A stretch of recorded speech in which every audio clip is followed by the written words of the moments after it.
Hello అండి, good morning. అందరూ బాగున్నారనుకుంటున్నా. ఇంకా బాగుండాలని మనస్ఫూర్తిగా కోరుకుంటూ welcome back to our channel. మీ గోదావరి అమ్మాయి పద్దు.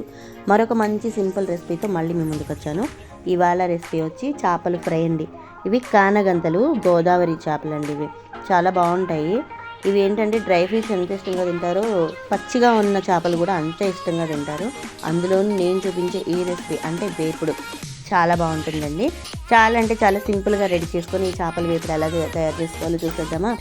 వచ్చేసేయండి. ముందుగా ఈ వీడియోలోకి వెళ్ళే ముందు ఒక చిన్న రిక్వెస్ట్, వీడియోకి లైక్ చేయండి అండ్ ఎక్కడ స్కిప్ చేయకుండా చూడండి. ఇలాంటి సింపుల్ రెసిపీస్ మన ఛానల్లో చాలానే ఉన్నాయి. అన్నీ విజిట్ చేయాలంటే మన ఛానల్ని సబ్స్క్రైబ్ చేసుకోండి. అయితే ఇంకా ఈ చేపలకైతే ఇలా ఘాట్లు అయితే పెట్టేసుకోండి. ఇంకా రెసిపీ స్టార్ట్ చేసే ముందు ఇలాగ ఘాట్లు అయితే పెట్టేసుకోండి. నేను 3 చేపలు తీసుకున్నాను. 3 చేపలకి సరిపడగా మసాలా ప్రిపేర్ చేసుకుంటున్నా.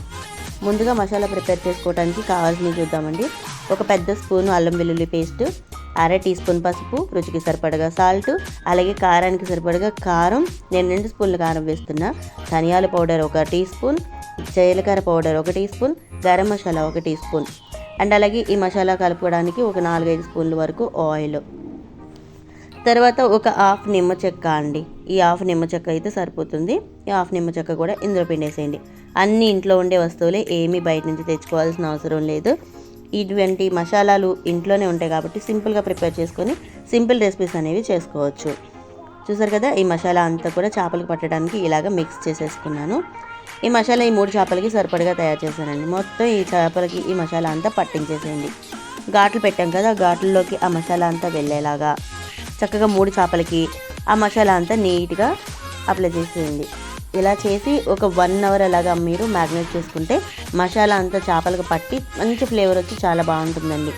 రాని వాళ్ళు కూడా ఈ చేపల్ని చక్కగా మనకి ఏంటంటే కొన్న తర్వాత వాళ్ళే క్లీన్ చేసి ఇచ్చేస్తారు కాబట్టి మనం ఇంటికి తీసుకొచ్చిన తర్వాత నీట్గా వాష్ చేసుకొని ఈ రెసిపీస్ అనేవి చేసుకోవచ్చండి. చాలా ఇష్టంగా తినేవాళ్ళు ఉంటారు. సో అలాంటి వాళ్ళ కోసం సింపుల్గా ఇలాంటి రెసిపీస్ అనేవి షేర్ చేస్తున్నా. వీడియో నచ్చిన వాళ్ళు ఖచ్చితంగా లైక్ చేయండి. లైక్ చేయడం అసలు మర్చిపోవద్దు.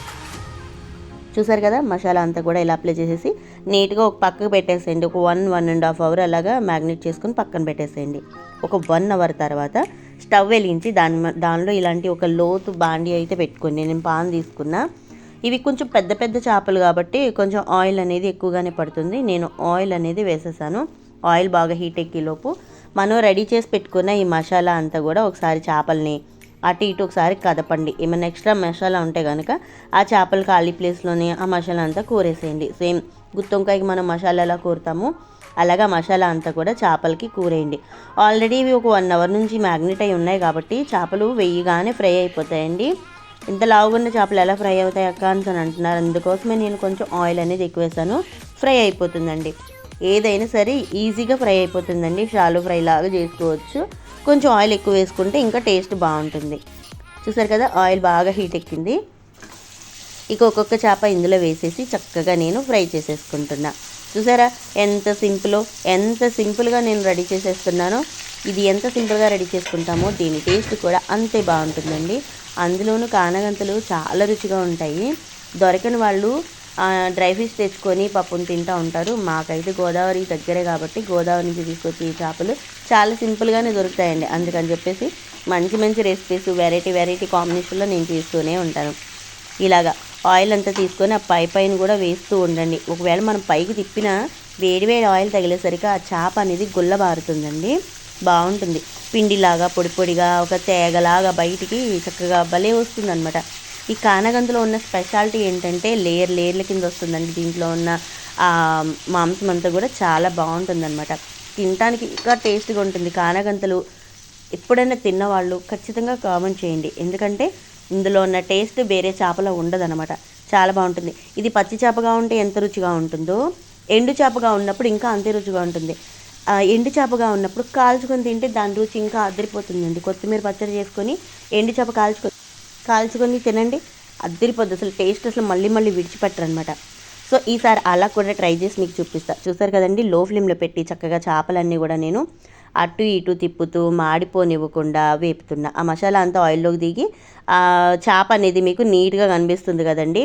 కొంచెం ఆయిల్ అందుకే ఎక్కువ వేసుకోవాలి, ఎందుకంటే మాడిపోయిందంటే చేపకున్న టేస్ట్ అనేది మారిపోతుంది. సో ఇలాగా బాగా ఎర్రగా ఫ్రై చేసుకొని కొంచెం కరివేపాకు కొత్తిమీర దాని మీద చిమ్మేసి ఇలా మనం బయటికి తీసేయటమేనండి. చూడండి మీతో మాట్లాడుతూ ఎంత సింపుల్గా నేను చేపలు అనేవి కుక్ చేసేసాను. ఆ రోజు నేను మా ఇంట్లో లచ్చిన చారు పెట్టానండి. దానికి కాంబినేషన్గా ఈ కానాగంతల ఫ్రై అనేది రెడీ చేశా. సో చాలా అంటే చాలా సింపుల్ ప్రాసెస్లో ఈ చేపల వేపుడు మీకు ఎలా అనిపించింది? నచ్చిందా అండి? నచ్చితే ఖచ్చితంగా కామెంట్ చేయండి. అండ్ అలాగే ఇలాంటి చాలా వరకు వీడియోస్ చిన్న చిన్న సింపుల్ రెసిపీ వీడియోస్ మన ఛానల్లో ఉన్నాయి. తప్పకుండా విజిట్ చేయండి. ఇలాంటి వీడియోస్ కావాలనుకున్న వాళ్ళు తప్పకుండా కామెంట్ చేయండి. అండ్ ఛానల్ కొత్తగా చూస్తున్న వాళ్ళు తప్పకుండా సబ్స్క్రైబ్ చేసుకోండి. పక్కనే ఉన్న బెల్ బటన్ని క్లిక్ చేయండి ఇలాంటి వీడియోస్ కోసం. అండ్ ఇంకొక మంచి సింపుల్ రెసిపీతో మళ్ళీ మీ ముందుకు వస్తానండి. అంతవరకు అందరికీ బాయ్ అండి.